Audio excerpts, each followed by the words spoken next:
béèrè mo fẹ́ béèrè mà. Ìbéèrè tí mo fẹ́ béèrè pọ̀ bẹ́ẹ̀ tẹ́ bá fún mi láǹfààní àti béèrè ẹyọ kan. Bẹ́ẹ̀ ni ayé wa tẹ̀síwájú gbogbo ìbéèrè tí wọ́n fẹ́ béèrè. Ṣé mo pé mo tẹ̀wé mo fẹ́ wẹ́ ṣé mo rí pé nílé ayé yìí nǹkan tí èèyàn bá mọ̀ tó bá ń ṣe òun ló máa ń bìlífù nípa ẹ̀. Àwa bìlífù pé Allah wà Ọlọ́run dẹ̀ wà so anybody náà bìlífù pẹ̀lú nǹkan tó bá ń ṣe kò nídìí kéèyàn máa tako ẹ̀sìn ara èèyàn. Ọlọ́run kò fara mọ́ torí pé Ọlọ́run ò fi dájọ́ ẹnìkan sọ́wọ́ ọmọ ẹ̀dá èèyàn. So nǹkan téèyàn bá ń ṣe kó tẹra wọn tó bá ṣe béèyàn bá ṣe mọ Ọlọ́run tiẹ̀ pé kó pè báwa mùsùlùmí ṣe mọ Ọlọ́run pé tá a lè ṣe mọ Allah la ṣe ń pè kò nídìí kí ẹnìyàn kan tako ẹ̀sìn àbí pé kínní kò sí nǹkan tó Ọlọ́run ò fi rán ọmọ ènìyàn kankan. ok ṣé mo lè sọ̀rọ̀ sí ìjọsọ ṣé mi tí sọ̀rọ̀ jù ṣá. ó ti ẹ ṣe bó ṣe rìn mo ní ṣé mo lè dá yín nù fún ẹyẹ kan tẹsán yẹn. bẹ́ẹ̀ ni sá ẹ ti dá náà. gbogbo tẹ bá máa lọ mọ́ṣáláṣí táwọn àfáàyín bá ń kírun tó bá wọn máa ní Ọlọ́run paná adébọrẹ nílẹ̀ Yorùbá àwádẹ lá ní Ọlọ́run àwádẹ ní ẹlẹ́bọ ṣe mọ̀ pé àwọn àfáàyín ni wọ́n kọjá yìí tí wọ́n bá ṣe wòlímọ̀ wọ́n máa ní kí Ọlọ́run paná adébọrẹ bọ́n ṣe wáàsí gbogbo nǹkan mùsùlùmí ò kì í dá sọ̀rọ̀ lórí Islam. ṣé mo lè sọ sá. bẹ́ẹ̀ ni ẹ lè sọ sí. bẹ́ẹ̀ ni sá. ìkan náà àfáàyín wọ́n ṣe 30 years ṣé mo lè sọ sá. wọ́n ti ń rojú ẹlẹ́jọ́ bẹ́ẹ̀ ni ẹgbẹ́ òsòkè. ẹ mọ̀ bí ṣé mo lè sọ sá.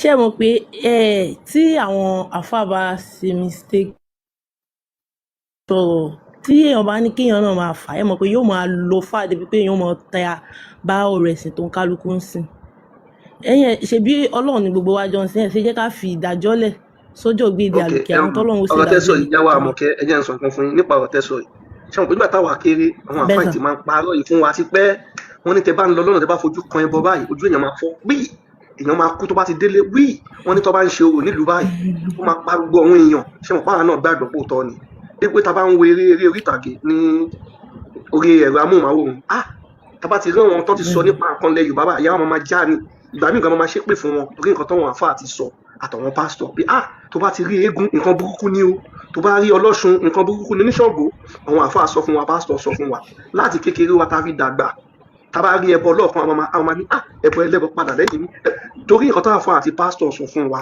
tó dẹ̀ jẹ́ pé kò ṣe nǹkan kan fún wa ṣé mọ̀ pé bá ṣe dàgbà yẹn táwọn bá lọ ṣèwádìí ṣé mọ̀ pé bẹ́ẹ̀ ló ṣe mọ́ wà lórí wa lọ tá a bá ti rí ìyá kan tó wọṣọ ìyá ọlọ́ṣun èpè la máa ṣe fún ẹ̀wọ̀n bó ṣe rí torí nǹkan táwọn àfáà àti pásítọ̀ ti sọ fún wa láti kékeré ìjẹ́ tí àwọn abádákẹ́ tí wọ́n dẹ̀ ń sọ lọ àwọn ọmọ wa táwa náà bí ojú ò lọ́ fi máa wo àwọn tó wà nílé tí wọ́n dúró ti àṣà àti ṣe wáyé táwa náà tó padà sílé so láàfin gbọ́dọ̀ dákẹ́ ẹ máa gbọ́ òun làwa náà gbọ́dọ̀ fi dákẹ́ la gbọ́dọ̀ fi jẹ́ kọ́mọ̀ pé gbogbo nǹkan lẹ́wà o ó rẹwà nǹkan tó dáa ni kò sí nǹkan tó ń pa èèyàn tó bá ṣe orò nínú ìlú wọ́n máa fi ń lé ajogun ẹ̀mí àlá ẹ̀mí ṣàìtàn ẹ̀mí Muhammadu ẹ̀mí Yahweh àti Jésù wọ́n máa fi ń lé kúrò nílùú ni kí ìlú bá lè tùbà kó tùṣẹ́ kéku ké bí eku kẹyẹ ké bí eku ẹ pé tó bá di ṣòro yẹn tó bá di fọ ìlú mọ́ ẹ ní máa gbọ́ ikú ìjì ikú ọ̀dọ́ ikú ọmọdé ẹni tó lóyún máa bí wẹ́rẹ́ ẹ wò gbàdá ti gbórí burúkú wá sílẹ̀ wa wọ́n á ní èèyàn kan ṣàárẹ̀ wọ́n á ní kó gbé lọ bá pásítọ̀ ìgbà tí póòpù dẹ̀ ṣàárẹ̀ ní Italy wọn ò gbàdúrà fún wọn gbé lọ ilé ìwòsàn wọn láti rí pé ẹ̀tàn ni wọ́n ń tàn wá ìgbà tí Muhammadu jẹ májèlé wọn ò ka fatia wọn ò ka kò sí wọn dẹ̀ sọ fún wa nílẹ̀ Yorùbá pé tíyẹn bá ṣe nǹkan kan kó ka kéwù tán ẹ máa gbọ́ àwa wá mọ̀tọ́ ìlà agúdọ̀ dìde ká sọ fún àwọn èèyàn wa pé ìsìláàmù irọ́ ni gbogbo nǹkan tó ti sọ nípa àṣà àti ṣe wa irọ́ ni wọ́n pa so alẹ́ tó àti sọ̀rọ̀ ẹ ṣe ìyàwó.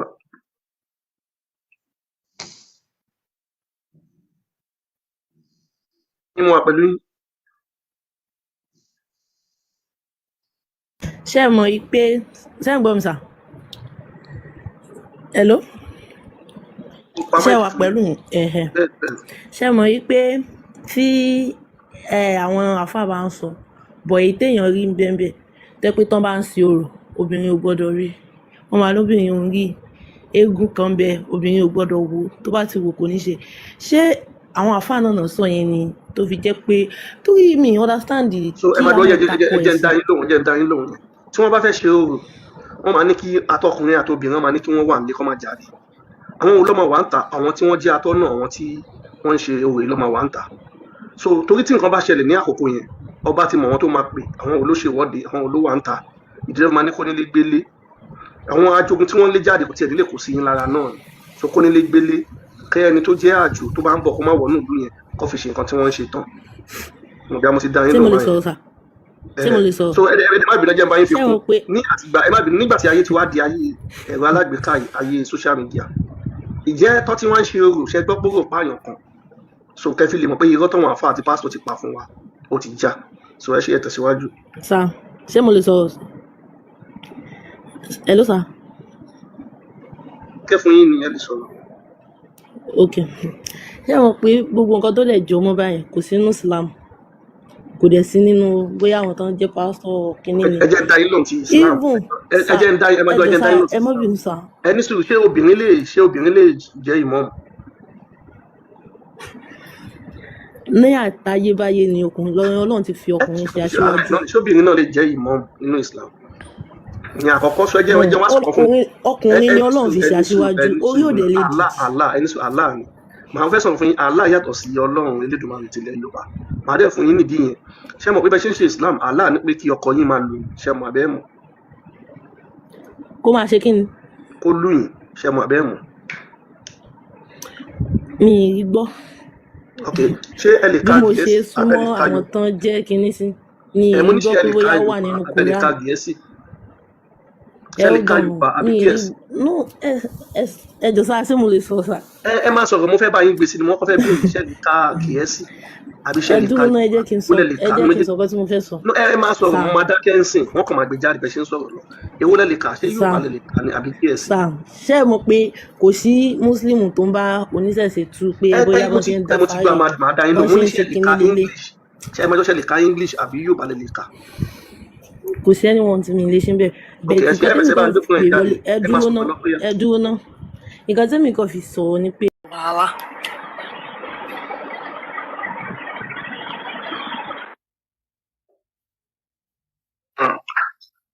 tọ́ba ní bá yín gbé jáde ṣe máa kà ó ìyá wa tí wọ́n máa wọlé ṣe wọ́n máa bá yín sọ̀rọ̀ ṣòye ni obìnrin sóbìnrin so ìyá ẹ lè túṣe dáadáa. so ẹni ẹ gbọ́ pé Allah ní kí ọkọ máa lu ìyàwó a máa fi hàn yín lálẹ́ yín náà lè máa kà. ó sọ débi pé ọkọ yín lè ṣe ayín ládàá ó lè gún yín gò ó yè mí náà lẹ́nu ìgbà tí mo rí pé Allah subhanahu wa ta'ala ló wá ń sọ̀rọ̀ báyìí.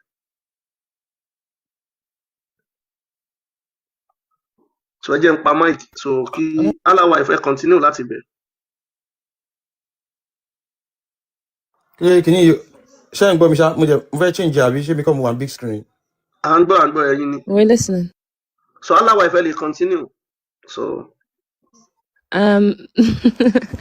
Okay, so Amoke Sherry, tabatin sọ̀rọ̀ nbí báyìí, à ń sọ̀rọ̀ pé àwọn Mùsùlùmí ń ṣe gbá wọn ṣàwo, à ń sọ̀rọ̀ Al-Qur'an, à ń sọ̀rọ̀ Islam, à ń sọ̀rọ̀ tafasir, à ń sọ̀rọ̀ Sunnah Rasulullah sallallahu alayhi wa sallam. She understand? Do you understand me?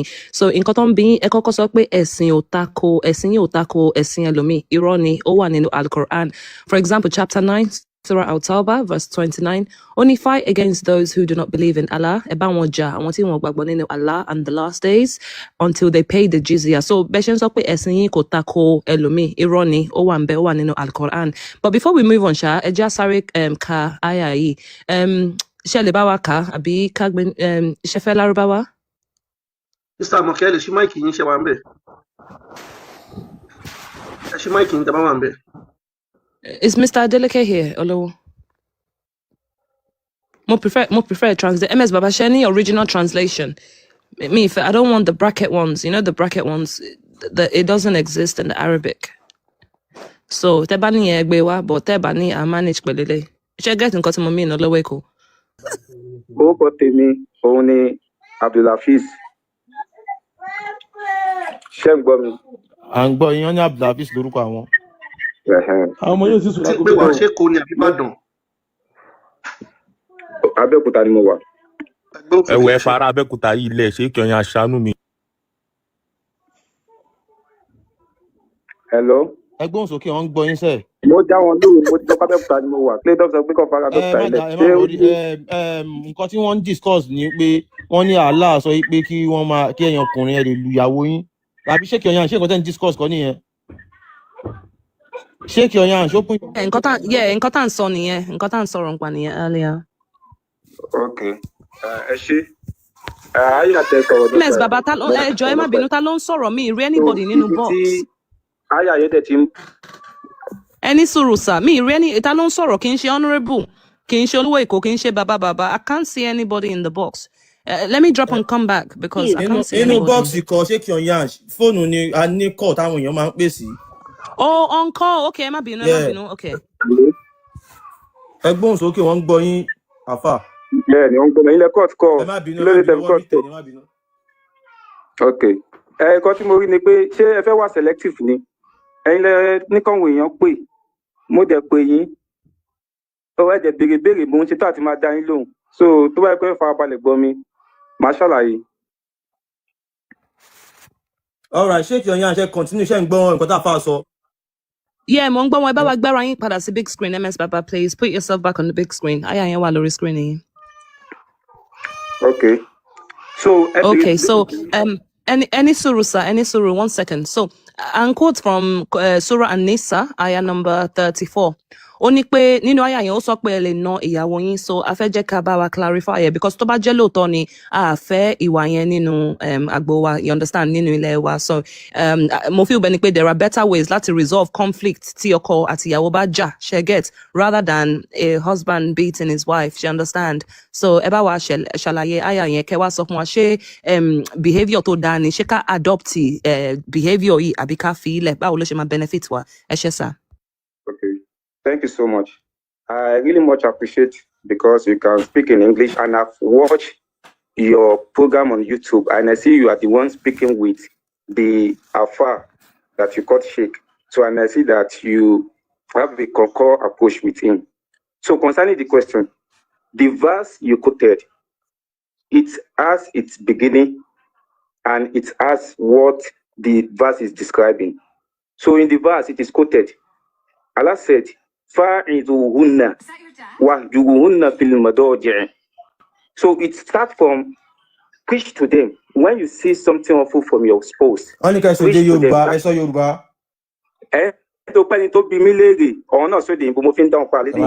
So ìbéèrè tẹ́ béèrè ó wá ní pé ṣé obìnrin ọkùnrin mùsùlùmí ṣó dáa kó ná ìyàwó ẹ̀ so àyà tẹ́ lọ mú wá yẹn ibi táyà yẹn ti bẹ̀rẹ̀ ni pé tí ẹ bá rí ìyàwó yín tẹ́ rí àwọn ìwà kan tí ò dá lára wọn ẹ ṣe wáàsí fún wọn ibi nǹkan àkọ́kọ́ nìyẹn tẹ́ bá ṣe wáàsí fún wọn ẹ pa wọ́n tì lórí ibùsùn ẹlẹ́ẹ̀kẹta ẹ lù wọ́n so 3 options tó dẹ̀ pé 3 options mẹ́tẹ̀ẹ̀ta yẹn àkọ́kọ́ option nínú ẹ̀ ni pé ẹ ṣe wáàsí fún wọn the second option ẹ yà wọ́n lórí ibùsùn and the third option ẹ pa wọ́n ẹ lù wọ́n so ẹ̀yin wá lọ mú the third one ẹ fi ṣe the first one that is not fair so and then mo dẹ̀ mọ̀ pé gẹ́gẹ́ bí ẹ ti ṣe study Islam kò base lórí Quran nìkan the prophet is the one that received the revelation ló gba ìmísí yẹn tó dẹ̀ ṣàlàyé ẹ̀ nínú àwọn prophetic saying nínú ọ̀rọ̀ ànábì sọ̀tàn tó fi ń ṣàlàyé ọ̀rọ̀ yẹn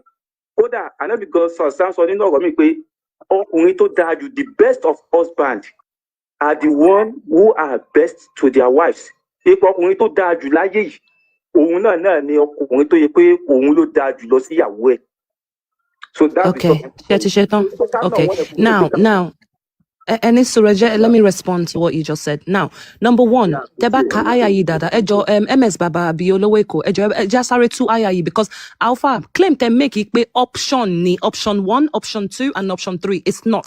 It is a step-by-step process. Can you stop? Tebaka ayayi can you advise them or ignore them in bed or beat them. Ayayi sokwe what only advise them. Then it's a step-by-step process. Can you choose one option? That's where you're wrong. And then number 2, Oloweko, Ejasarika Aya Isita. Only men are in charge of women. Or anybody. Tell about what's in Yoruba. Adeleke available. Okay. Adeleke, are you there? Adeleke. Okay, sorry about to Oloweko. Okay, Adeleke is here. Oloweko, le mute Sebafe. Okay, Mr. Adeleke, Ekalesa, welcome. Only men are in charge of women. By right of what Allah has given one over the other. and what they spend for maintenance from their wealth. torí pé wọ́n ń tọ́jú wọn pẹ̀lú owó wọn àti ọrọ̀ wọn. So the righteous women are devoutly obedient, obìnrin tó bá dáa ológbòrò máa gbọ́dọ̀ sọ́kọ lẹ́nu o. guarding in the husband's absence what Allah would have them guard. ó dẹ̀ ń dáàbò bo nǹkan ọkọ ẹ̀ nígbà tí ọkọ ẹ̀ bá sí nílé bí yàrá ṣe fẹ́. But those wives from who you fear arrogance. obìnrin nínú àwọn ìyàwó yín tẹ́ bá fura sí. First, Sharipe, step by step. First, advise them. lákọ̀ọ́kọ́ ẹ ṣe wáàsí fún wọn. Then, if they persist, forsake them in bed. tán bá wá gbọ́ ẹ ya ibùsùn wọn sí. And finally, strike them lightly. ẹ̀kẹta kẹ̀dẹ̀ gbá ojú wọn kẹ́ gún wọn nígò. But if they obey you once more, tán bá gbọ́ sí yín lẹ́nu. seek no means against them. ẹ má ṣe ṣe àwọn nǹkan wọ̀nyí fún wọn o. Indeed, Allah is ever exalted and grand. Allah ló lágbára jù tó gbọ́n. So, Mr. Sheikh, Sharikwe, it's not an optional step. So, claim to make earlier, if you third one, she first one. Nah, I don't. As somebody that's engaging in a debate conversation, even though I don't believe me, Al-Quran, I don't believe in the Quran, but for the sake of debate, I have to take what it says. So, Etirikwe, it's not a optional step. It is a step. Step 1, if she doesn't do this, advise them. Step 2, guard them in bed. And step 3, strike them. I say, thank you. The point I'm making is that when you want to mention, you mention the third step. You don't start from the beginning. If you start from the first step, second step, and third step, that will mean you are analyzing. But you are not rather analyzing, you are criticizing. That's why I come in by that point that you take it for the thought. I'm criticizing because I don't support men beating women. I will never support it. It is not good to beat women. A man to back be are lokunrin gangan, lo si gym, gbogbo energy, testosterone, teni, lo she boxing, lo lift the weights. We don't want to be beaten. Us women are feke nowa. But guess what? Allah hui o feke nowa. So it means, with all due respect, because ilu ti mo ngbe te ba na obinrin won ma arresting in it. That's fact. We don't want to be beaten. But try that you sugarcoat take downplay as much as you want. We don't want to be beaten. No, simple. Wait. Okay, thank you. I learned that there you are quoting hadith. What is the hadith interpretation of this ayah? Not hadith, tafsir. Tafsir lo mashallah ayah. Hadith in Sunnah Rasulullah. So, MS Baba, eba gbe Ibn Kathir wa, abi kemi gbe wa, egbe mi sorry big screen, ma gbe tafsir wa. Tafsir yen o ti e bu obìnrin gan bàjẹ́. Wait, before you go there, can I say something? Hello? Yes, go ahead. Hello? Okay, Bobolo. Yeah, thank you. I really like you for wanting that. You are so accommodative. You always allow one to speak, and that's one of the reasons why I called. So what I want to say is that the tafsir of Ibn Kathir you are talking about is not something I'm alien of. But Ibn Kathir, what he usually does in his tafsir is that he combines every aspect of views, and at the bottom end of the matter, he pick out the one that is more valuable of it. So, if you are not of that feed, when he's talking of the view of A, B, C, D, you won't really know that he is not in support of them. So, so it will affect Ibn Kathir. No problem. No. Or Kagbe Sharia. What I'm trying to say is that the hadith will be the best explanation for this ayah. When we have an authentic hadith, that authentic hadith is far superior than Ibn Kathir. So because Ibn Kathir is how? Okay. Sheikh. Timbagbe hadith wa hey Razan. Timbagbe hadith wa ti Ànábì sọ pé ẹ gbọ́dọ̀ bí ọkùnrin kankan ìdí tó ṣe nà ìyàwó ẹ̀, number 1. Timbagbe another hadith tó sọ wípé the prophet himself gave permission for men to beat their wives. Kí lẹ máa wá sọ sí yẹn? Yeah, Timbagbe hadith yẹn wá. Number 1, if the hadith is authentic. Yeah. I don't do Daif, sir. You know that. I don't do Daif. I don't do Hassan. I do Sahih. No. I'm trying to table a point. If the hadith is authentic, so then we go to the next step to corroborate the hadith with another hadith. That is, we use another hadith to understand a particular hadith. Sheikh, Emma Binusa. Now, we are running to hadith. Clarify ayah first. Ejo, I need honesty ni. Ọ̀rẹ́ mi tó jókòó síbí by Razan, ọmọ Lárúbáwá gangan ni. So, òun ló máa wá clarify Arabic yẹn fún wa. She understand. So, torí la ṣe gbé wá sókè. We brought Razan so that Razan can help us. Any suru, sir. We brought Razan so that Razan can confirm the Arabic. Number one. Yeah, Number two. Yeah, no, sorry, Razan, 1 second. So, ahead, number two, I want you to concede. She agree pe aya yi ó sọ pé lè ná obìnrin. Yes or no? Yes, of course. Sorry, do you want me to read the ayah in Arabic? Yes, please, if you can read it in no Arabic. problem. Shall I put it on the screen or? Yeah. Okay, please. 1 second. Thank you. Or I will also read it here because I don't have my glasses right now. Ẹ jọ̀ọ́ ẹ bá wa pa WhatsApp, ẹ bá wa join community mo kí gbogbo ilé akú ètò, ẹ bá wa share program. Lẹ́gbẹ̀ẹ́ MS bàbá yẹn OneCoin, a máa fi join community. Ó wà very important. Má jẹ́ ká máa gbàgbé ẹ ṣé.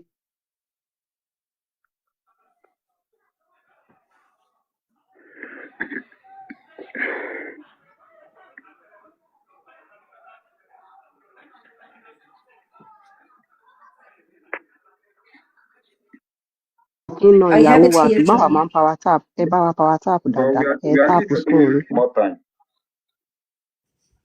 Joe, 1 second, Razan. Big Joe, tabati need aya Shelly ma ba mi gbé wá sókè because phone mi ó ń gbóná gan, so it's a bit slow. Sherry, it won't take him in time, but yeah. So for next one, le ma ba wa gbé aya yẹn wá. Okay, Razan, please, thank you. The verse is saying الرجال قوامون على النساء بما فضل الله بعضهم على بعض وبما أنفقوا من أموالهم فالصالحات قانتات حافظات للغيب بما حفظ الله واللاتي تخافون نشوزهن فعظوهن واهجروهن في المضاجع واضربوهن فإن أطعنكم فلا تبتغوا عليهن سبيلا إن الله كان عليا كبيرا. Now, I listened to you reading the English translation, Jibola. The English translation, the Arabic, the verse itself, it's very offensive to women because it actually starts by giving men the upper hand. And how is the verse giving men the upper hand? It's because of economy, the money, the dineros, the flus. Because you as a man, you provide for the household money, then your wife must obey you. Your wife must obey you. And then it goes on and says, so this is, by the way, economical abuse of women. Then the verse goes on and says, وَاللَّاتِي تَخَافُونَ نُشُوزَ. If you fear disobedience from your wife, then Allah has provided to you discipline tools that you can use against her to discipline as I said, to discipline her and control her back to her position. She should know her position in the household. But if you want, I can go to the tafsir because the tafsir is a little bit more in Arabic. It's horrible. It actually goes in. Some mufassirin said nushuz means that the man is the master, her boss, and she shouldn't think that she is equal to her husband in the household. He is above her. That's why he has to discipline her. And the nushuz, which is the disobedience here in this, means that if she says no, he wanted to have sex with her and she says no, this is nushuz. Because this is aqd al-nikah. This is the whole marriage contract. I paid you money. I married you. I paid you money. I paid you dowry. So now you have to put up for me. The nushuz here, when she refuses, smacks. And I can go in hadith also about that as well, but it's up to you. So Sheikh respondo. Yeah. So continue on another let Papa say. But I don't want that to take really much of our time because I know you still have more to pull out. So, but my point is that Islam, as you already know, we have the Hadith and we have the Quran. So, you cannot take the word of a scholar to oath when we have the authentic saying of the Prophet. So in this Can you bring your own scholar that backs you up, Ejo? Because Sherry, evidence, we are both showing evidence. So then you ban scholar don't back up in content. So because we know according to your Islam, Orthodox Islam, leka aya, can you was up with le mashe tafsir for aranyi? No. Tafsir Ibn Kathir, aleka Jalalain, aleka many tafsirs, it will say the same thing. So tabale mu tafsir titinyi, bring your own tafsir. Thank you. Yeah, I'm not talking about tafsir. I'm talking about the hadith. And I'll go to an hadith. The Prophet Sallallahu said, the best of you are the best to their wives. The Prophet also said you can beat your wife. So that means the contradiction one in Islam. Because if the Prophet said the best among you, and it's Surusa, if the Prophet said the best among you are those who are good to your wife, then why do we have an ayah in the Quran that says you can beat your wife? Come on, bro. Should I explain? You remember that I'm not corny because you asked me initially that did I believe that the Quranic verse says men should beat their wife, and I acknowledged. I said yes. I acknowledged. I said yes. So I need to go back to the Prophet saying that say the best of you are the one that are best to their wives. So the Prophet explained it. I don't dispute. But Sheikh, you need to understand something. What you consider as being best may not be what Allah considered as being best. If Allah subhanahu wa ta'ala in the Quran says you can beat your wife, maybe that's what Allah thinks is the best. But to us logical people, critical thinkers like us, we don't want the abuse of women in our land. Me understanding content to justify because you already concede. You already said any surusa. You already said yes. The Quran says so. So let's move on to the next topic. Yes, I said.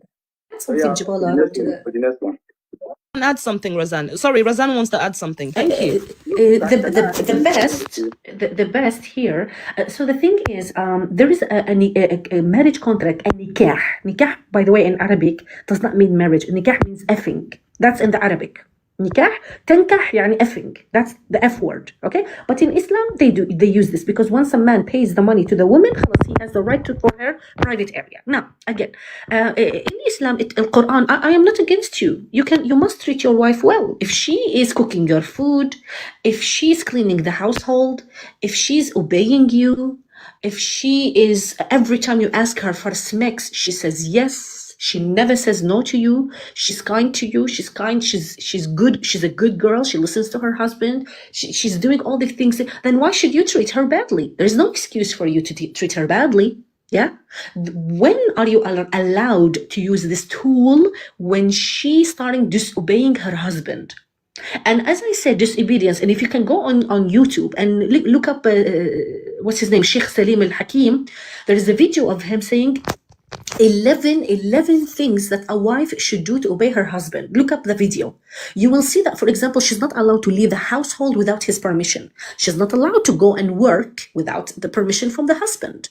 As I said before, even she has no right to say no if he asked for smacks. So if she's starting if he fears that his wife is disobedience, he can use this tool on her. So, but if she's not disobeying you, it doesn't say that you should treat her badly. As long as she's listening to you, she's obeying you, she's a good girl, she's being a good wife. Yeah, you should treat her well. So yeah, thank you. So Sheikh, eti concede pé ele no ìyàwó yín any surusa. Eti concede pé ele no ìyàwó yín nínú Islam. Now, next claim wa ta make ni wípé nínú Islam wallahi tallahi ẹ lè fẹ́ ọmọ kékeré ẹ dẹ̀ lè bá sùn. Ṣé mo lè sọ̀rọ̀? Ẹ lè sọ̀rọ̀ sí yẹn ká tó gbé àyà yẹn wá. Thank you. Nǹkan tí mo kọ́kọ́ fẹ́ sọ ni pé kí n tó lọ sí ibẹ̀ yẹn. Òun ni pé èmi náà ní question tí mo fẹ́ bi yín.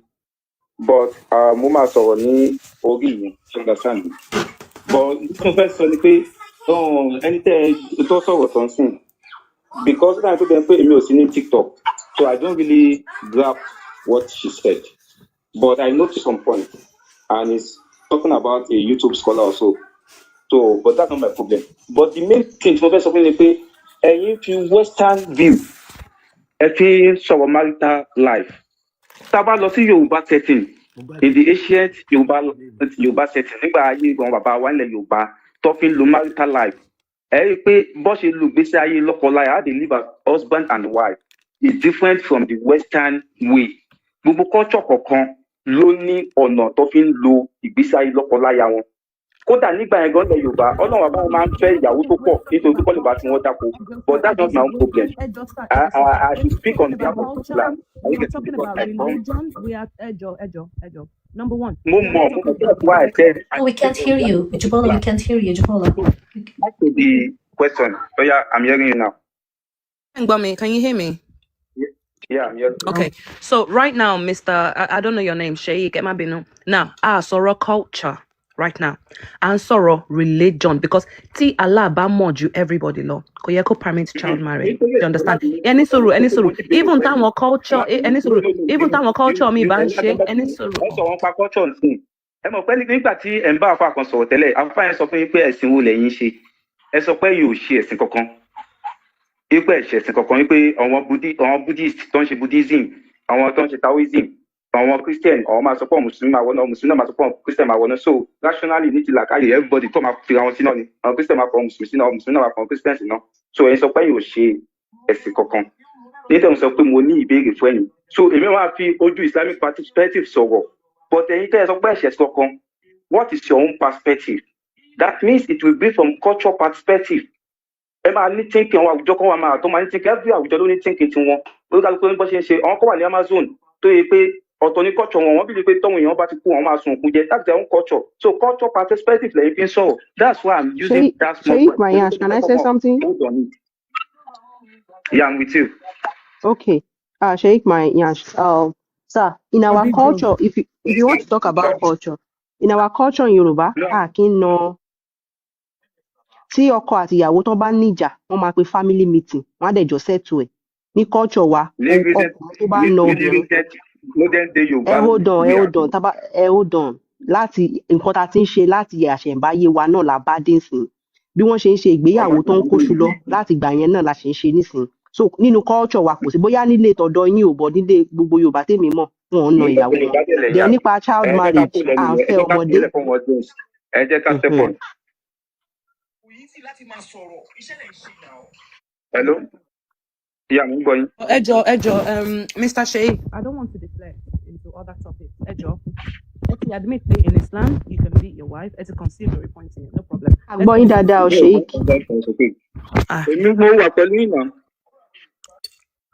I don't know what's going on with my mic.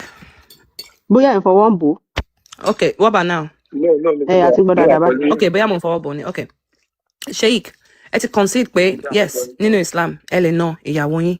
Now, the next claim that make ni wípé nínú Islam, you can marry prepubescent children, àwọn tí wọ́n ti ṣe nǹkan oṣù, tí wọ́n ti dàgbà, young girls, and you can also have sexual intercourse with them. So, ẹ jẹ́ lọ sí next surah, Surah Al-Talaq, ayah number 4.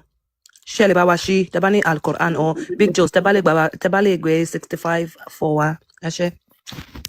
So Razan will give you 65 for. Agbe is okay because àwọn èèyàn náà. Ẹ máa kà read it out.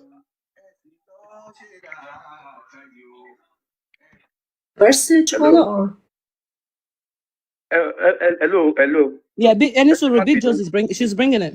No, mo fẹ́ sọ nǹkan ẹni kó máa bá yín kà yẹn èmi ò ń gbọ́ nǹkan tó ń kà dà bí akẹ́kọ̀ọ́ translation èmi máa ń gbọ́ voice yín dáadáa. Amaka, okay, Amaka. I'll read it in English and we'll actually in Yoruba. Yeah. For the Muslim guy, I cannot read his name. What's his name? Olum. I forgot. I don't know. Can he explain to us what Allah ilam yahilm means? What's Allah ilam yahilm? What is that? Like, I mean, you're the Muslim guy and you recite the Quran every day, and you should tell us what's Allah ilam. What does the Allah ilam yahilm means? Hello. I mean, I hope you're reading the Quran in Arabic because this is the language of Allah and Muhammad, and also the language of the people of the heaven. Yes. Hello. Yes. Yeah. So the question. Could you please read the verse? Could you, sir? Could you please read us the verse in Arabic? Please, can you please read us the verse of the Quran? Simply, you asked me the question, and I'm actually wait for my answer first before you put back a question.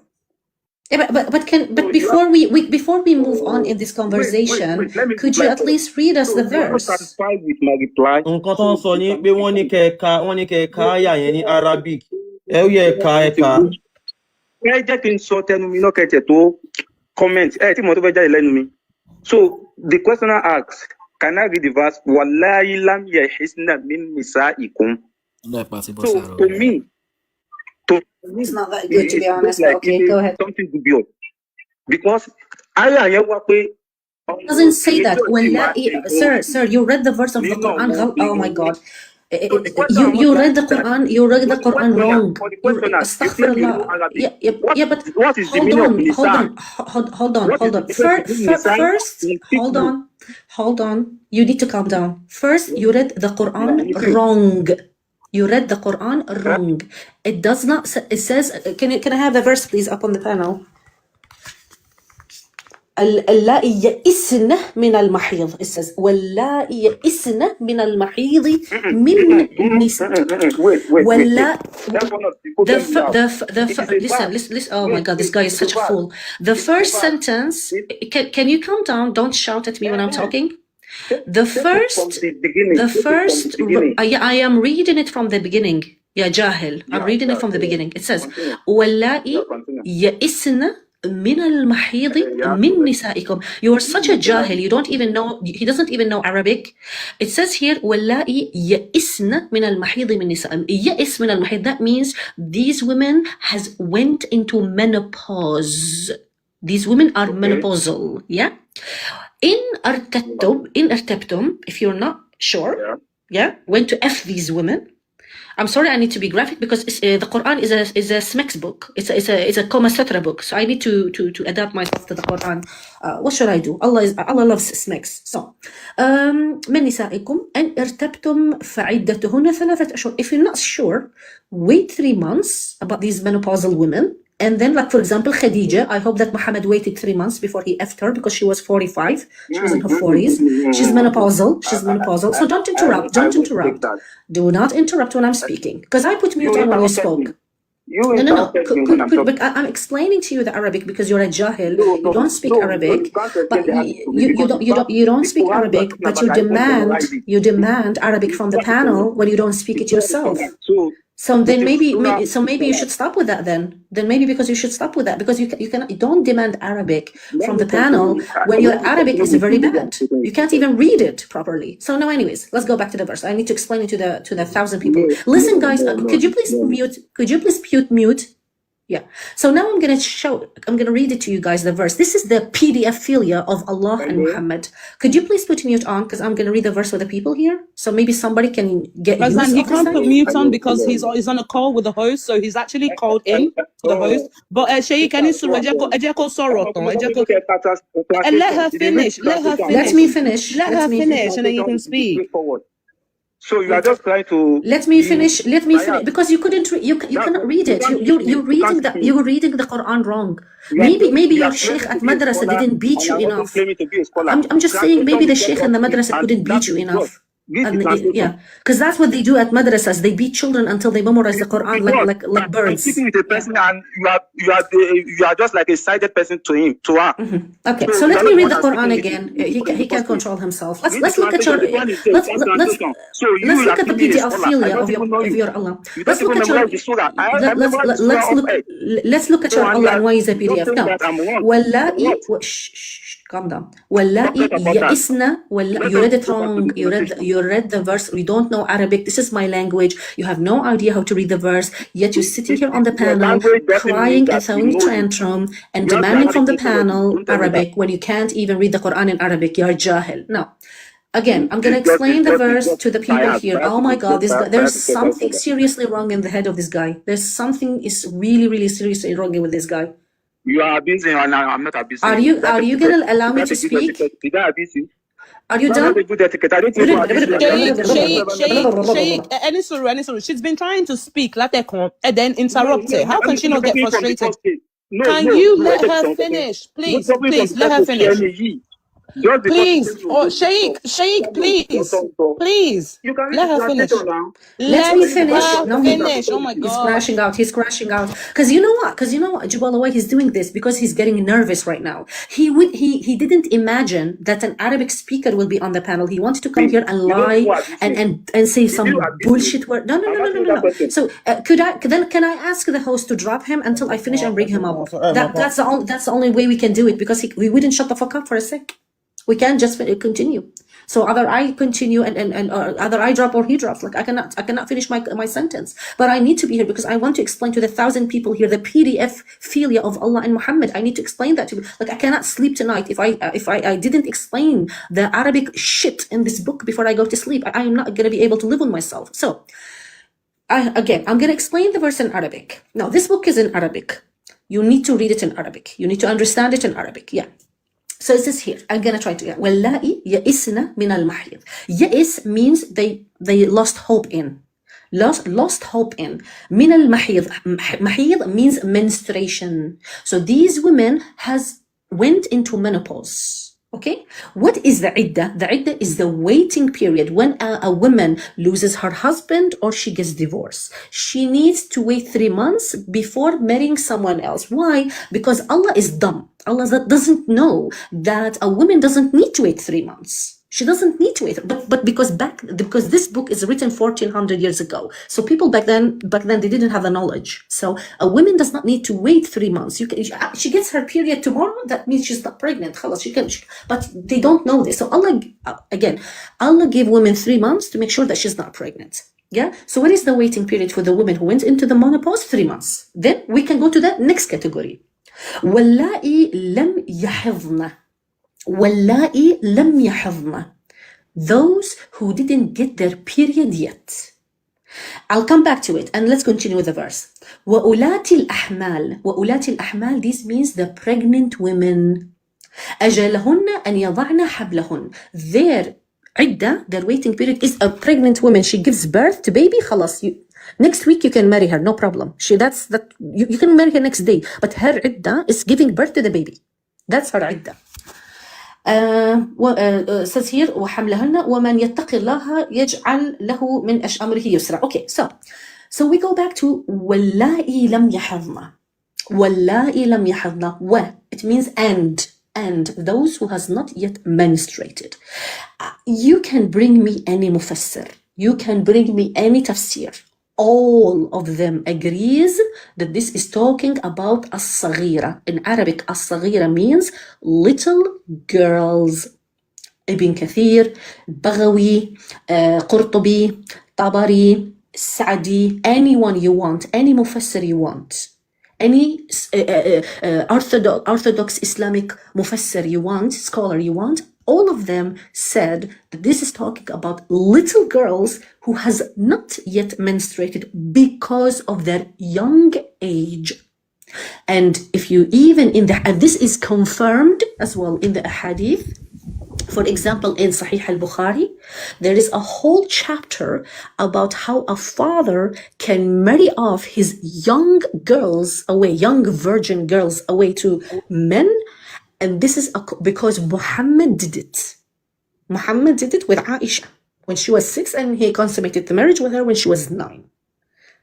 Thank you, Razan. So, Alpha, Shelley, respond, Nancy. Alpha, I'm drop it. So, I guess they continue, but I don't want to drop it. Okay. So, Razan, the host has dropped the call with him, so he won't be able to respond. Yeah, he can come up if he wants to, but it was very, he wouldn't let me speak. And I wanted to and if you want, I can bring the hadith, blah, blah. He can bring his sources, because I do have my sources. By the way, I read the sources in the original language. I don't go to English. I don't go to French. I read the sources in original language, not in the English mumbo jumbo translation. Because with all respect, this English translations, I actually don't take from it so much, because I can see the Arabic is not parallel with the English translation. So I read the translation in the original language, the original books. So this verse is talking about little girls, little baby girls. You can marry a 7-year-old, an 8-year-old, have sex with her, divorce her, she waits 3 months, marry another 40-year-old man, have sex with her, and she didn't even have her period yet. All allowed in Islam. Pedophilia is allowed in Islam. It's in the Quran, it's in front of you. Thank you so much, Razan. Thank you. So, Big Joe, Shewambe, Big Joe's me be a fair translate gbogbo nǹkan tá sọ sí Yorùbá so that gbogbo ọmọ ilé á gbọ́. So, guys, àti rí wípé nínú Al-Quran, àbí Big Joe ṣe máa bá wa translate there just nǹkan tá sọ. Okay. Mo kí gbogbo ilé lẹ́ẹ̀kan sá kú ètò. Ìyá wa tí ó wá bí náà ni à ń pè ní Razan. Wọ́n wá ka Al-Quran yìí 65 fún wa níbi tí Allah subhanahu wa ta'ala tí ó ti ń ṣàlàyé fún wa bí ẹ ṣe lè kọ àwọn ìyàwó yín sílẹ̀. Àwọn eléyìí tó ti ń ṣe nǹkan oṣù 3 lè máa fi kọ̀ wọ́n sílẹ̀. Àwọn obìnrin tí wọn tí ì ṣe nǹkan oṣù yẹn, àwọn ọmọ kéékèèké, àwọn ọmọ píníṣín, bẹ́ẹ̀ ṣe lè máa tọwọ́ bọ̀ wọ́n nídìí tẹ́ ṣe lè máa gbé pọ́nrán yín sí abẹ́ wọn tẹ́ lè fi fàdí wọn ya. Allah sọ ńbẹ̀ nínú Al-Qur'an yẹn náà. Àti àwọn ìyàwó yín tí wọ́n bá ti lóyún, ìgbà tẹ́ máa fi wọ́n sílẹ̀ di àsìkò tó máa fi bímọ. Tí tó máa fi bímọ ni wọ́n ṣàlàyé fún wa. Then wọ́n ṣàlàyé Quran 4 verse 33 náà tá a ṣe lẹ́ẹ̀kan yẹn pẹ̀lú àwọn àfáà. So 34. 34. Wọ́n dẹ̀ sọ nǹkan ní pé nikah ní èdè Lárúbáwá pé nikah mean contract marriage. Pé nikah kò Nikah nínú Arabic ó ní kọ́kọ́ dóyàn ló mean. Zawaj ló ń jẹ́ marriage. Nikah means license to knack. That's it, to have sex. Yeah. So nikah tí mo fẹ́ ṣe nikah, mo fẹ́ lọ ṣe nikah táwa pè ní marriage lọ́dọ̀ wa yẹn, àwọn àfáà wọ́n fi ń gbá wa ni. Wọ́n ní nikah ní èdè Lárúbáwá ó túmọ̀ sí wípé hook up marriage pé jẹ́ sáré ṣọmọ, jẹ́ sáré gbé ẹ ní 2 minutes 1 second, jẹ́ sáré ṣọwọ́ kan, jẹ́ sáré ṣọwọ́ méjì, quickie, ṣé ti mọ àwọn quickie yẹn, sáré bọ́ sí balùwẹ̀, jẹ́ káṣọ sókè, sáré ṣìdí sókè, pòun ló ń jẹ́ nikah pé kò kí ń ṣe real marriage. Zawaj is marriage. Nikah means to F-U-C-K, ke knack, ke dobo, she get. So, tó bá ti ń sọ a fẹ́ lọ ṣe nikah, because tẹ́ bá mọ̀ nínú Islam, wọ́n supposed láti do ara wọn until tó bá sanwó orí ẹ̀, tó bá sign contract ẹ̀. So, nikah simply means license to knack, as the word zawaj means marriage. So, ẹ̀yin lè lọ Google it, everybody. So, àwọn àfáà wọn ṣe yìí, kẹ́ request, kẹ́ wá sókè, come up. Tójúbọlé ẹ káàbọ̀, kí lẹ fẹ́ bá wa sọ? Are you a Muslim, Christian, or ọmọrúnmọlẹ̀ àgùntàn ẹrú? Which one are you? Tójúbọlé, are you there? Agbe honorable was okay. Mi fẹ́ bá honorable sọ̀rọ̀ today. Amaka Al-Quran. Honorable ni àwọn bondsman mi. He's my right hand possession. Okay, I'm gonna drop one thing on Basim. No problem. Honorable, my right hand possession, my Milky Yamin. Razan, I have one Milky Yamin here. I'm trying to collect 10. Yeah, honorable is my Milky Yamin. Alhamdulillah. Honorable Ekale. Ekale, ṣe kí ọyàn ṣe o má ṣe báyìí fún mi jọ torí Ọlọ́run. I'm a Quran lálẹ́ yìí o. I think you've been avoiding it. Tonight is the night, sir. But tá bá ti kà tán a máa bọ́ sọ̀rọ̀ fúru ẹ̀ yìí. Wàláì fúru ẹ̀ yìí lágbára dákun. Razan. Wàláì He's talking about my yash. He said this your yash is big. Ojoojúmọ́ ni mo máa ń lọ page. Ojoojúmọ́ mo máa ń lọ page, mo máa lọ yẹ̀ wò. He said he goes to my page to have a look. Honorable ẹ̀ lọ́wọ́ di ṣe yìí. Ṣé kí ọyàn ṣe kọ́lọ́run ti ẹ̀ tì sí mi? Mú mi á kùn tí. Honorable, let's talk about Quran. Honorable Ashawo. Mọ́lá, ṣe wà ń bẹ̀? Bẹ́ẹ̀ni. Ẹgbọ́n sókè, ẹ káàbọ̀. Ẹ káàbọ̀. Kí lẹ rí sí nǹkan tí ọ̀gbẹ́ni Olúṣùká yìí tóun náà sọ?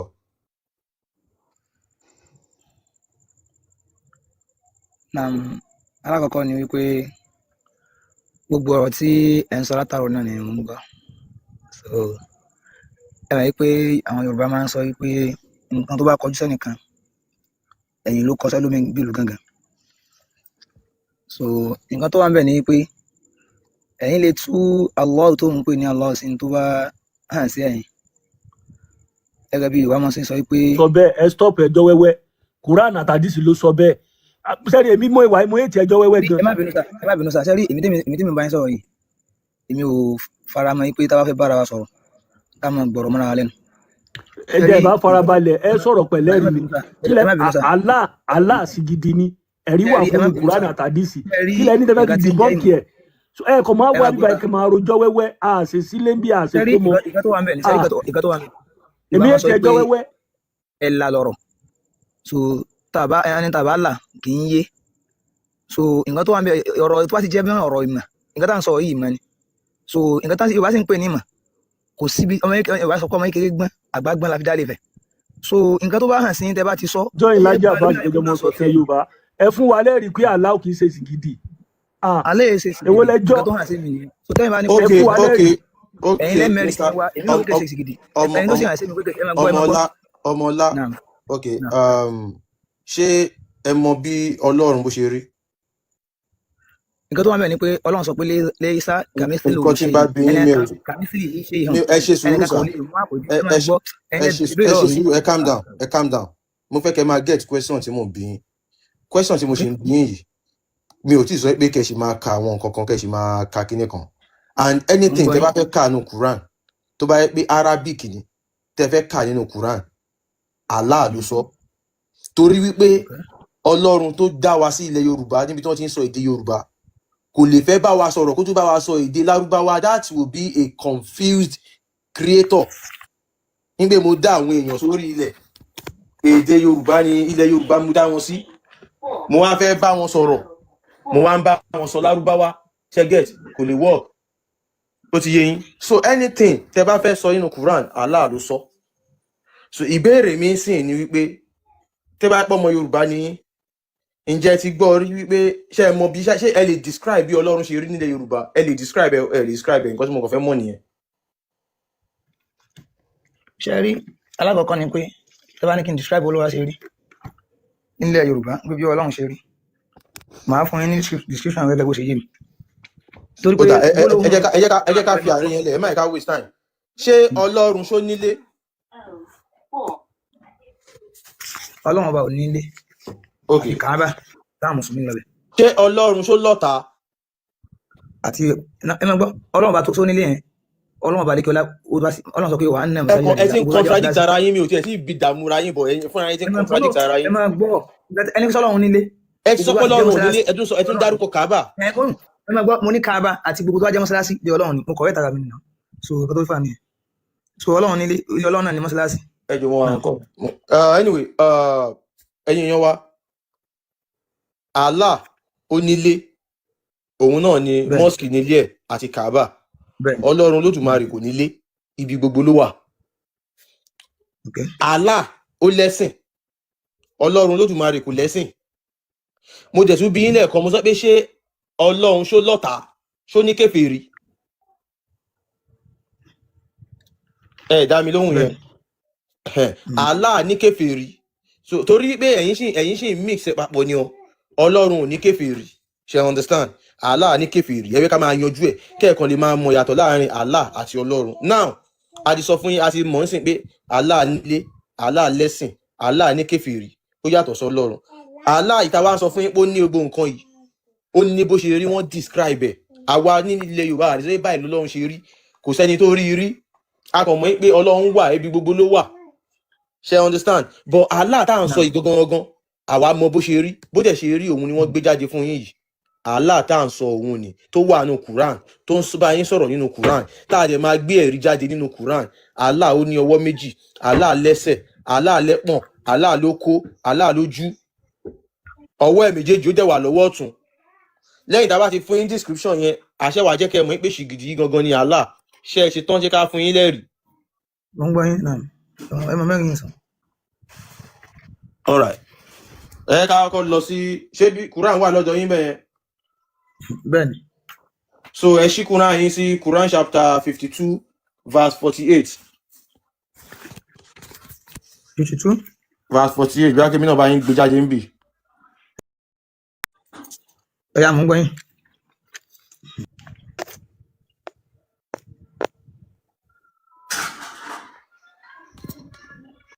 Quran chapter 52 verse 48.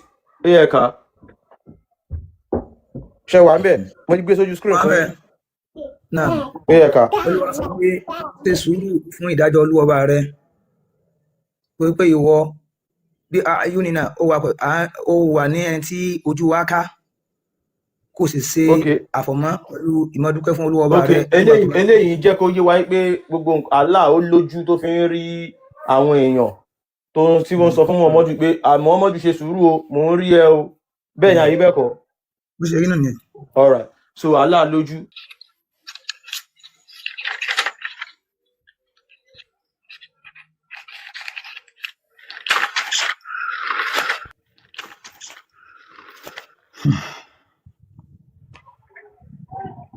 Quran chapter 38 verse 75. Ó ti wà ń bẹ̀ ó yẹ ká. Ìwọ Ìbílísì sọ fún wọn pé ó sọ pé ìwọ Ìbílísì kí ló kọ̀ fún ọ pé kó wà nínú àwọn tó forí kanlẹ̀ tó yá sí pé mo dọ̀ pẹ̀lú ọwọ́ mi ó ṣe gírímánkáì. Ṣé wọn sọ iye ọwọ́ ẹ̀yẹn sínú ibi tẹ́ ń ká yẹn ni? Wọ́n á sọ iye ọwọ́ rẹ̀ síbẹ̀. Ok, tẹ́ bá wo inú kíní yẹn tẹ́ bá wo ọwọ́ ẹ̀ méjì ni wọ́n sọ ní pé with my own hands wípé òun dá Adam pẹ̀lú ọwọ́ òun méjèèjì ó wá ń sọ pé kí. Ẹ má bínú o. Ok. Èyí tó wà ní àhàdísì yìí. Quran ni ọ. Eléyìí ò ṣe Adam lọ́lọ́run bá wí Ìbílísì lọ́lọ́run bá wí. Ó dà pé Ìbílísì kí ló dé tí wọ Ìbílísì ò forí balẹ̀ fún ẹni tóun fi ọwọ́ òun méjèèjì dá ta ni ẹni tí Allah fọwọ́ ẹ̀ méjèèjì dá ṣe bí Ádámù ni. Ádámù lọ́lọ́run fọwọ́ ẹ̀ dá ẹnìkan mọ̀ sọ̀wọ́ tẹ́ni ń bá ìwé. Òun náà the same thing lájọ ń sọ Allah fi ọwọ́ ẹ̀ méjèèjì ó fi dá Ádámù so Ìbílísì wá kọ̀ kò forí balẹ̀ fún so ibẹ̀ yẹn tẹ́ bá wọ̀ ọ́. níbi àyà yìí ẹ má bínú tẹ́gẹ́ ìmọ̀láfẹ́ náà kò sí iye òǹkà ọwọ́ rẹ̀ mi bẹ̀. Ok, bọ̀ ó ń jẹ́ kó yé yín pé ó ní ọwọ́ àbí. Ó fọwọ́ rẹ̀ dá bẹ́ẹ̀. Ṣé ẹ lè wo tafsiri àyà yìí fúnra yín tó bá pé ìyẹn ló ń ru yín lójú torí pé tẹ́ bá wo inú English yìí. Sẹ́rí ọ̀rọ̀ pé kí n sẹ́ máa wo tafsiri kọ́.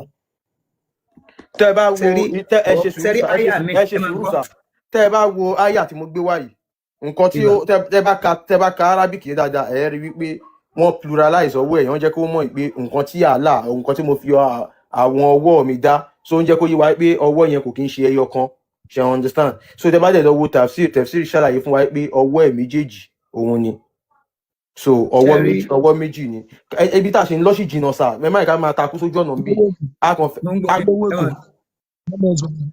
ẹ má bínú. a kàn fẹ́ kẹ́ ẹ mọ̀ yìí pé ó ní ọwọ́ méjì àti mú ibi ajẹ́kẹ́ rí pé ó ní ojú eléyìí náà ajẹ́kẹ́ rí pé ó ní ọwọ́ bọ̀dẹ̀ yín sọ pé kò ń ṣe ọwọ́ méjì. ẹ má bínú àwọn nǹkan tẹ́ ń ka yìí nìsín sẹ́wọ̀n pé ẹni tó sọ náà ní ẹni tẹ́ ń ka ọ̀rọ̀ rẹ̀ so ó lóun ní ẹni tó sọ là ń ka ọ̀rọ̀ rẹ̀ nǹkan mi nìyà ṣe máa béèrè mi lọ́wọ́ yín lórí ìyẹn má wọrí ẹ má wọrí ó ní ọwọ́ méjì ó ní ojú.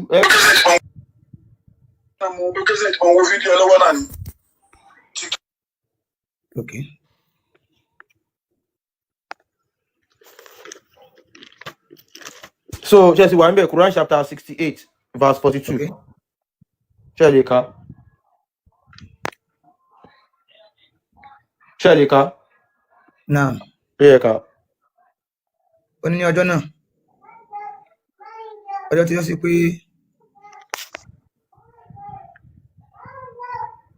tó yá sí pé wọ́n máa ṣí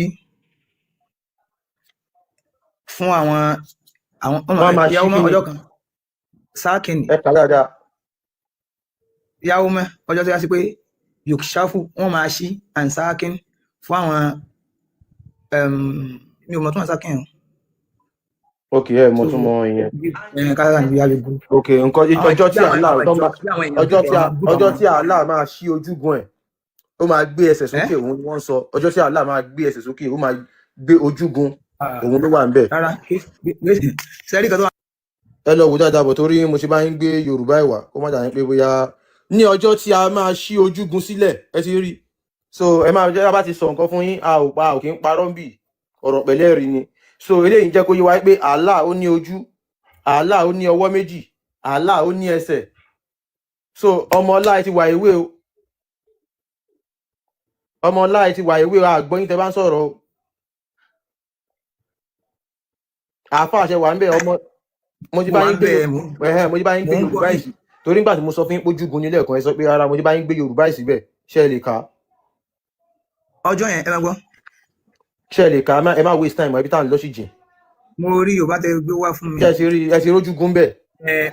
mo rí ṣáà lè kúrò ṣé èèyàn lè nójúgun láì lẹ́sẹ̀ ẹ tún ti lọ o tẹ bá ti lọ báyìí tẹ bá ti wà ewé ẹ bá ń sọ̀rọ̀ àlè gbọ́ yín o you have to come. ṣe rí ìtọ́jú abẹ ẹ máa sọ yín lọ ẹ máa sọ gbogbo ayà tẹ ẹ mú wa ẹ máa mú sọ ẹ máa mú wa. ṣé ẹ ti rí ilé ìjọba ti rí.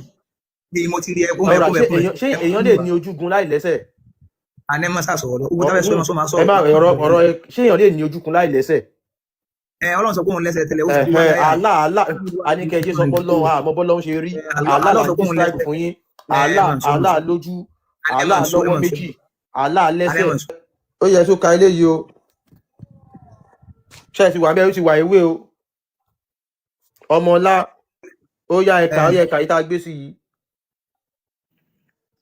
ẹgbẹ́ kó clear. ó clear náà sáwọn èèyàn orí ni. ẹjọ comment section. ẹgbà wáyé wá látọ̀dọ̀ Abdullah ọmọ As wọn ní Ànábì sallallahu alaihi wasallam sọ wípé dájú àwọn tí wọ́n ṣe déédéé ọ̀rọ̀ olúwọba wọn aláìmìnà ìbírin tó àwọn tó ṣe déédéé ọ̀rọ̀ wọn bá wọn níbi wọn wà ní ìmọ́lẹ̀ tó jẹ́ throne of light tó jẹ́ títí àpótí tó ìjókòó tó jẹ́ ti ìmọ́lẹ̀ ní apá ọ̀tún ọba tó ní àánú jùlọ láwọn tó yà sí pé wọ́n ṣe déédéé níbi ìdájọ́ wọn àti bí wọ́n ṣe ń bá àwọn èèyàn lò ní àwọn mọ̀lẹ́bí wọn àtàwọn tó wà ní ìkápá wọn. So ọ̀kan náà tó gba ẹgbàá wọn sọ wípé ọwọ́ Ọlọ́run bá méjèèjì ọ̀tún ni. ọwọ́ Allah méjèèjì wà lápá ọ̀tún. ọwọ́ Allah méjèèjì. Allah ní iṣẹ́ ti rí ṣìgìdì yìí bó lọ́wọ́ ẹ̀ méjèèjì wà. apá ọ̀tún. ṣé a rí. ẹ ṣe sùúrù ọmọlá ìbéèrè tí mo ṣe ń bí àti ìdílẹ̀ mo sì máa jẹ́ kẹ́ ẹ sọ̀rọ̀ ṣẹ́gẹ̀t ṣìgìdì tá à ń wò yìí ọwọ́ ẹ̀ méjèèjì ibo ló wà. mo rí pé bẹ́ẹ̀ ọ̀tún rẹ̀ gbé sí. ṣé ṣìgìdì tá ọ̀tún ẹ̀ mo gbé sí kẹ̀ ó dáa ṣé mi mọ ṣìgìdì ni ṣìgìdì tá à ń wò yìí ṣó lẹ́sẹ̀. gbogbo tẹ́ fi kí ni mo rí ìṣèbí tẹ́lẹ̀ gbé sí kàyí. èmi gbogbo tá a kànú Kùránì yẹn ló describe ṣìgìdì tá à ń wò yìí bẹ́ẹ̀ ni àbí bẹ́ẹ̀ kọ́. rárá kẹsì gbogbo ẹ̀ ìwó tẹ́ fi sí nǹkan. ẹ ṣáà ṣe sùúrù ẹ má wọrí ìtọ́ pé tí ìwé náà máa tún débẹ̀ ẹ má wọrí ṣé ó lọ́wọ́ ó lẹ́sẹ̀ ó lójú ẹ dúró ẹ má wọrí ẹ dúró ẹ calm down now ẹ ṣe sùúrù bàbá tó bí Muhammadu kí ni orúkọ ẹ̀. Abdullahi. ṣé mùsùlùmí ni. àwọn yìí ò lẹ́sìn. kò kí ń ṣe mùsùlùmí. kò lẹ́sìn. Allah wo ni wọ́n fi sọ lórúkọ tí kò bá kí ń ṣe Allah ilé. in tó wà ń bẹ̀ ṣé kí n mọ̀ sọ̀rọ̀ lọ ó ti wáyé máa rí. nǹkan tí mo bí yín báyìí ni pé bàbá tó bí Muhammadu ẹ ti jẹ́ ká mọ̀ ẹ ṣe sùúrù ẹ̀yin lẹ máa sọ̀rọ̀ báyìí ẹ ti jẹ́ kí gbogbo èèyàn pọ̀ sí. ṣé ẹ rí nǹkan tó wà bẹ́ẹ̀ ni pé mo fẹ́ kẹ́ bèrè gbogbo question yẹn papọ̀ lẹ́ẹ̀kan náà. question tẹ fẹ́ dá mi náà ni mò ń bí yín yìí gbogbo wa ti ok ẹ dúró ẹ dúró ẹ jẹ́ kí n play video yìí fún yín òótọ́ ni mo ti ẹ ṣe jà rẹ ní tó sáré rán mi létí yẹn ẹ jẹ́ kí n play video yìí fún yín kó má dà yín pé nǹkan tí mò ń sọ pé àwọn ms bàbá ló ń sọ ọ̀rọ̀ lórí ẹ máa wo fídíò yìí àwọn ọmọ lárúbáwá. Allah mentioned that we made Adam by our hands. Allah described in the Quran that he has two hands. The hadith says very clearly that both his hands are right. We believe that both of the hands of Allah are right. Both of them are right. How? I don't know. The saqi refers to Allah's shin. So he has a leg. Surah Al-Anbiya number 68, ayat number 42. The shin of Allah is mentioned. Allah says in Surah Al-Qalam that on the day of judgment, Allah Azza wa Jal would uplift and show his leg. If you read Sahih al-Bukhari, the fingers of Allah are mentioned. The Prophet tells us that Allah Azza wa Jal has fingers. The Quran says that Allah has one eye, and another ayah says he has multiple eyes. Allah tells us about himself subhanahu wa ta'ala that he has an eye. So all this are a direct indication that Allah has got a shape. So only all these are direct indications that Allah has got a shape. Allah ní shape, Allah ní fingers, tẹ́ bá wọlé iná ní fingers, ó ní shape but kò sí èèyàn kan tó sọ pé báyìí ni Ọlọ́run Olódùmarè ṣe rí. I believe we exist everywhere ló wà, ó wà níbi tí mo wà, ó wà níbi tẹ́ wà, àdẹ̀ sí níbì kan náà, ó wà pẹ̀lú gbogbo wa at a time but Allah yìí Kaaba Mecca ló wà. Now ìbéèrè tí mo wá fẹ́ bẹ̀rẹ̀ sí ẹ ti jẹ́ ká mọ̀ ẹ rí fídíò tí mo play fún yẹn rí pé àwọn náà sọ gbogbo nǹkan tá a kà ní pé Allah ó lójú ó lọ́wọ́ méjì ó lẹ́sẹ̀ ó ní fingers ó náà mọ̀ ká gbogbo àwọn nǹkan ìlànà náà sọ so wípé Allah ó ní bó ṣe rí àmọ́ ó yàtọ̀ sí Ọlọ́run ò ní bó ṣe rí. Now mo wá bi yín pé bàbá tó bí Muhammadu ṣe mùsùlùmí ni ẹni kò kí ń ṣe mùsùlùmí òdodo kò kí ń ṣe mùsùlùmí ẹni tó dẹ̀ sọ lórúkọ Abdul Muttalib tó sọ lórúkọ ṣìgìdì ló ń sìn ó wá sọ ọmọ ẹ̀ ní Abdullah ní àsìkò yìí dẹ̀ ni nǹkan tí wọ́n bá ń sìn òun ni wọ́n máa fi ń sọ ọmọ wọn lórúkọ àwọn míì ń sin Manaf tó bá bí ọmọ wọn á sọ ọmọ wọn ní Abdul Manaf àwọn míì ń sin Lat tó bá bímọ wọn á sọ ní Abdullat ṣe understand. Now ṣìgìdì wo ni wọ́n fi sọ bàbá Muhammadu ní Abdullah ṣìgìdì wo ni wọ́n fi sọ lórúkọ tí kò bá kí ń ṣe ṣìgìdì Allah tí Quran tó describe ẹ̀ fún wa yìí ẹ ṣe.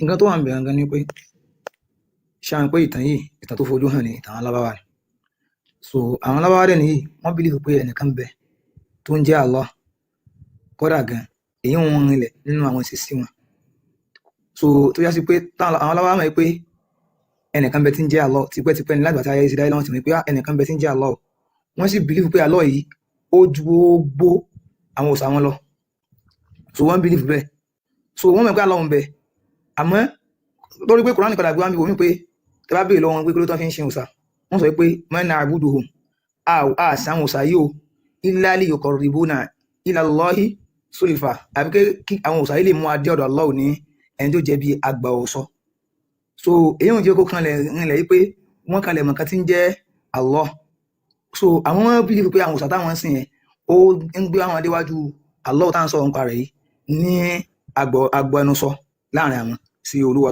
sí Allah so nǹkan tó wà ń bẹ̀rẹ̀ gan ni lórí ìfàsíyá sí pé tí àwọn lábáwá tí wọ́n bá ń lọ sí ìrìn àjò wọ́n máa ń gbé àwọn olúwa bá wọn kéékèèké yẹn dání pọ̀ tí kan wá fẹ́ ṣe wọ́n sánmà náà máa ń kọjú sí wọ́n pé kí Allah ó ṣe kíni ó gbà wọ́n níbi ẹ̀yìn wọn rìn nínú àwọn táwọn so kò jẹ́ bó jẹ́ kódà kó jẹ́ pé bàbá Abdullah gan tó jẹ́ bàbá Nabi sallallahu alaihi wasallam tó jẹ́ pé ó kàn wọ́n alábá ó ní àwọn ìrìnlẹ̀ tó jẹ́ sí pé ó ti rìnlẹ̀ yìí pé alábá bìlí fún ẹni tí ń jẹ́ Allah àtàpé wọ́n mọ̀ pé nìkan bẹ tó dá àwọn Kùránì náà tó fi hàn kó wà láyé sàdáhùn ẹ̀dá kò mọ̀ bí lọ́jọ́ kí n sọ̀rọ̀ mẹ́ta tó bá béèrè lọ́wọ́ wọn máa ń kọ́ lákọ̀ samawati wal ard nígbà tá ló dá sánmà àtilẹ̀ fayaquluna Allah wọn wá táwọn sọ pé Allah ló dá so Kùránì ti fi hàn ilẹ̀ láwọn chapters mi pé tí wà náà bá béèrè lọ́wọ́ wọn pé ta ló dá sánmà o ta ló dálẹ̀ wọ́n sọ pé Allah ló ṣe kẹ́ni ló dá so àwọn alábáwá bìlí fún dídá ẹ̀dá ń pé Allah ló dáhùn àwọn àbílí fún mi sísìn Allah òun gangan náà.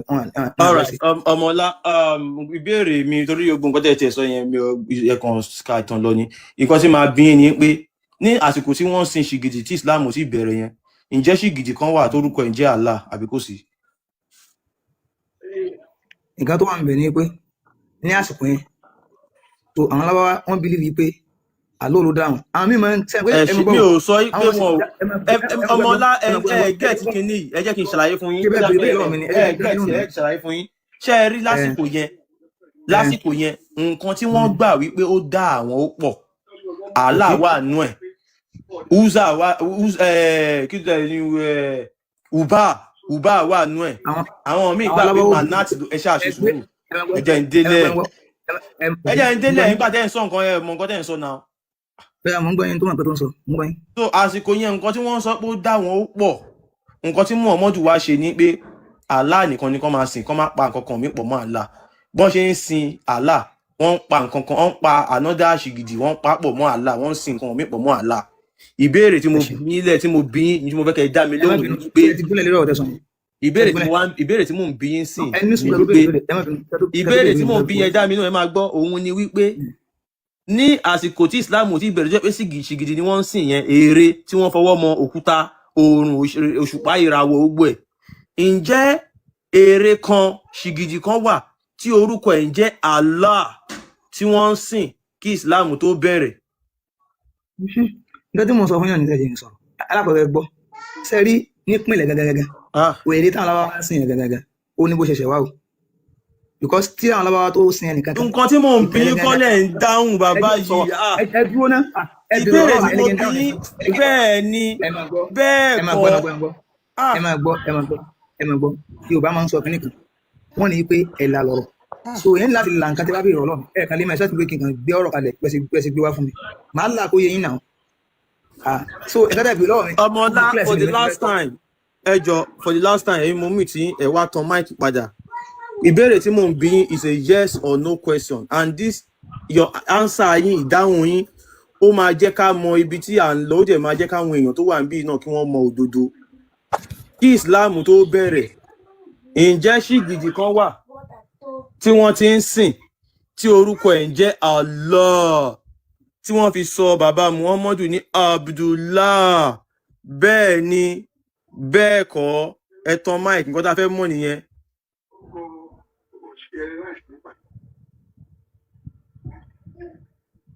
ó yẹ tan mic nǹkan tá a fẹ́ gbọ́ nìyẹn. kò sí ibo náà ti rí Allah tí wọ́n fi sọ bàbá Muhammadu ní Abdullah nígbà tó jẹ́ pé ní àkókò yẹn nǹkan tí wọ́n bá ń sìn òun ló máa fi ń sọ àwọn ọmọ wọn lórúkọ ṣé wọ́n kàn fọ́ọ̀mù orúkọ yẹn ni. ṣé wọ́n èmi máa gbẹ̀rì jáde o ṣé wọ́n kàn fọ́ọ̀mù ẹ ní ẹ̀ẹ́kẹ́ mi gbẹ̀rì tèmi jáde. ẹgbẹ́rì jáde kẹta.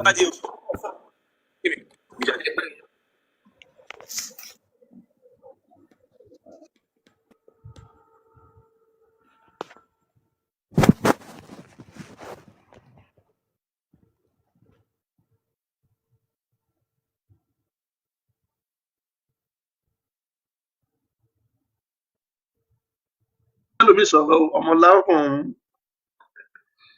ó dàpọ̀ láwọn àlejò lókè ṣẹ́gẹ́. mo ń gbọ́ yín náà. ok mo rò bí ẹ máa bá ẹni sọ̀rọ̀ olówó ègbé sáré gbé kíní ẹ jáde ẹ máa bá mi àtẹ́ǹtì yẹn lọ.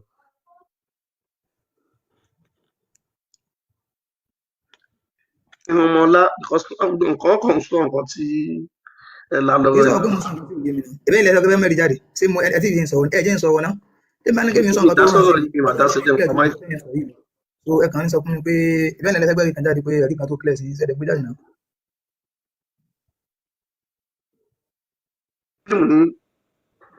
ẹni tí olówó èkó so nǹkan tẹ́ ẹ̀ sọ sí kò yọ ọmọ ọlá nìyẹn àbí báwo. àwọn àtẹ́mẹ̀sì lọ́jọ́ ń sọ àjọ èmi dákẹ́ fún wọn ni o. àti ìbá ti yẹ ọmọ ẹ jẹ́ kó máa lọ because ẹni tẹ́ ẹ̀ bá sọ̀rọ̀ kò mọ nǹkan tó ń sọ wọ́n sọ nǹkan tó wù ú. mo jẹ́ ìfọwọ́n àtẹ́mẹ̀sì lẹ́wọ̀n jọ ń bá ọ. so sísá Àmọ̀kẹ́ Kálẹ́ àti sísá Bísóyè ṣe wà ń bẹ̀.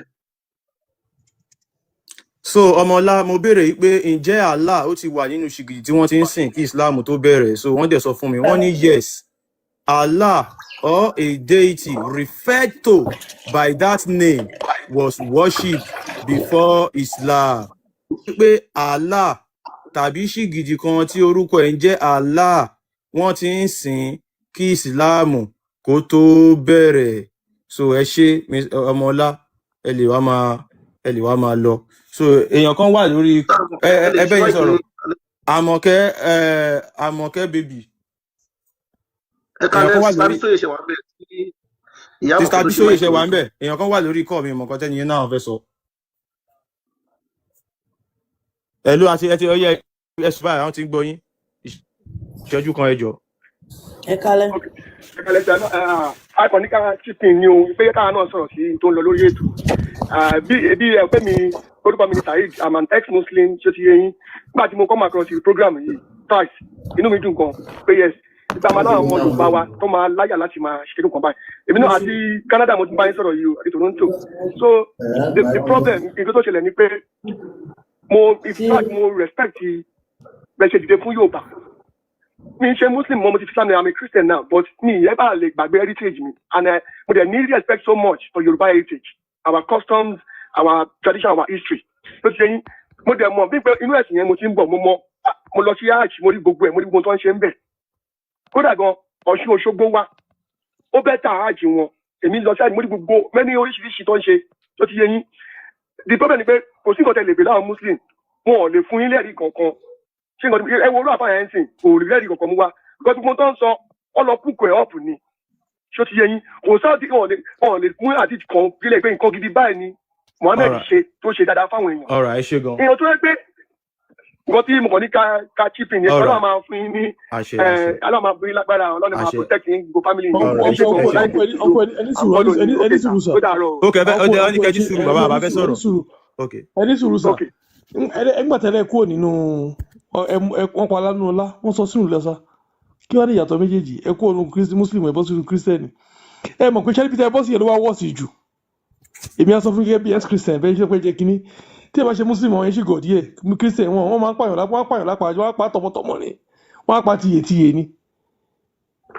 ṣẹlẹ̀ àwọn kí méjèèjì táwọn tó táwọn sọ ni pé ẹ jẹ́ káwa ló làákàyè wa ni méje wọn kò sí làákàyè mẹ́ ìwé lẹ́ẹ̀ ló méjèèjì the day you start using your brain lẹ́mọ̀ bẹ̀ sí ń jẹ́ èèyàn but ẹ bá ṣe lo pé ẹ lo christian ẹ lo bible ẹ lo kìnìún yẹn àwọn kan tó pọ̀ olójú láyé àti lọ́run ni tẹ máa dúró máa mú idiot kan á ṣe mú ṣùṣù rámúlò kàwé fún mi tó bá rí bẹ́ẹ̀ ni káyọ̀ pé christian ìwé yẹn ṣiṣẹ́ ni kálẹ̀ tẹ́ pé ó yẹ kó easy ó yẹ kí uk náà easy ó yẹ kí america easy kò easy òfin wọn lọ́ ṣe fúnra wọn kò bá tiwa mu òfin táwọn ṣe fúnra wọn lọ́ ṣe fúnra wọn kò bá tiwa mu báìbù tẹ́lẹ̀ nǹkan lé ní ẹ̀wẹ́ tó kọ báìbù yẹn fún yín ó bá yẹ ẹ̀sùn ó bá burú ẹ̀sùn ó bẹ́ẹ̀rì yẹ ìdànù ni so kí ni ẹ fẹ́ sọ fún mi nípa yẹn brother mi ẹ lọ padà ro ètò ẹ̀sọ́ yẹn kò make any sense at all kò ṣiṣẹ́ fẹ́ anybody. ẹ mọ tó ṣẹlẹ̀ ní pé ṣé bóyá I don't know maybe ẹ máa ṣe program mi lórí nǹkan tẹ́ ẹ̀ ń sọ yìí because ẹ bá ṣe program mi àjọ máa yára wa àánú àwọn place orí ẹ̀ to defend our faith but nǹkan tó wà mẹ́rin pé I'm an ex-Muslim and báyìí kẹ́rì anyway ó jẹ́ kẹ́yìn náà àgbàlagbà ní ẹ̀kẹ́ mọ̀ faith will end even ní ẹ̀kẹ́ mọ̀ ẹ̀kọ́ lọ́run tó dá wa kò ní ẹ̀sìn kò ní faith kankan we only have culture and tradition so bí ìgbà ẹ̀kọ́ lọ́n belong sí confraternity kan yọ so ẹ má wọrí sókè sá ẹ jẹ́ kí ayẹ́kẹ́lẹ́ omi sọ̀rọ̀. religion is man-made religion is man-made. ẹ lọ sí ọ̀dọ̀ àkàrà ogun ọ̀dọ̀ big juice ọ̀dọ̀ melanie pumpkin àwọn yẹn lọ́jọ́ sunday wọ́n máa ń ṣe ètò christian so ẹ ṣe gan sa ẹ má waste time wa ẹ jẹ́ kí ẹlòmíì gbóhùn sókè wàsíù. sista Àmọ̀kẹ́ gbóhùn sókè sista Àmọ̀kẹ́ àti sista Bísóyè ẹ̀mú dàbọ̀ ọ̀nà ọ̀dẹ. ẹ kálẹ̀ lè ṣúmọ́ ìkì yín. mo ti send invite sí wọn sista Bísóyè. Sista Àmọ̀kẹ́ ti smart. Ìyá Àmọ̀kẹ́.